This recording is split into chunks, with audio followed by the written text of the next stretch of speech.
ដល់ម៉ោងហើយបងប្អូនដល់ម៉ោងហើយដល់ម៉ោងដល់ពេលហើយដល់ម៉ោងដល់ពេលដែលសៀមត្រូវយំពេញភូមិមកនេះសុទ្ធតែចាំទទួលផ្លូវបងប្អូនមិនមែនទទួលផ្លូវ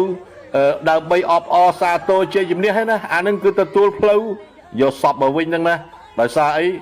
ក្រោយពីបាត់ភាពអត់ធ្មត់សម្ដេចតេជោលោកបានប្រកាសហើយផុតពី24ម៉ោងបើឯងនៅតែខ្លាំងនៅឈ្លានពានដាក់ទៅកូនចៅអញ្ចឹងលេងបាទលះយកបដ ாய் សុទ្ធតែ BM21 នៅអាឈ្លានពានមកភូមិព្រៃច័ន្ទណាលួសបលាកង់ឡានវានៅដាក់ខ្លួនវាដាក់កំណត់ត្រឹមហ្នឹងយកភូមិយកផ្ទះយើងអស់ប្រមាណខ្នង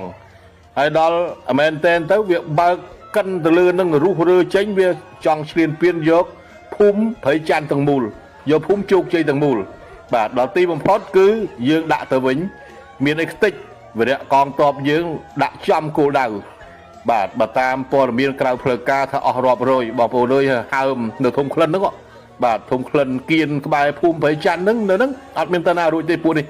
បាទបងប្អូនឃើញរូបភាពហ៎រូបភាពខ្ញុំដាក់ជូនហ្នឹងគឺថាដេកស្ដោកស្ដឹងរដោករណែលអញ្ចឹងបានន័យថាសង្គ្រាមណាបងប្អូនណាសង្គ្រាមមិនមែនតែអ្នកឯងធំអ្នកឯងមានអាវុធច្រើនប្រកាសថាឈ្នះទេបើសិនជាអ្នកឯងអត់មានយុទ្ធសាស្ត្របាទចេញមកគេហៅដំឡូងមូលណាដំឡូងមូលបើសិនជាកម្ពុជាយើងឆ្លងកាត់ថ្នាក់ដឹកនាំយើងក៏ឆ្លងកាត់សង្គ្រាមច្រើនសមរភូមិមានបទពិសោធន៍ច្រើនអានឹងអាចណាត្រូវមកទប់ទល់វាយបកអត់មានបញ្ហាទេក៏មកឈ្លានពានគេបាទយើងអត់មានគោលការណ៍ណាឈ្លានពាន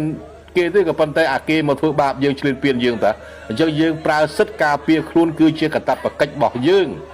ត្រឹមត្រូវណាស់បាទឥឡូវយំពេញភូមិបងប្អូនណាមិនធម្មតាទេនៅចាំទទួលសាច់ញាតិអានេះដោយសារអីថ្នាក់ដឹកនាំនឹងស្ដេចរបស់សៀមដែលលំមោបសង្គ្រាម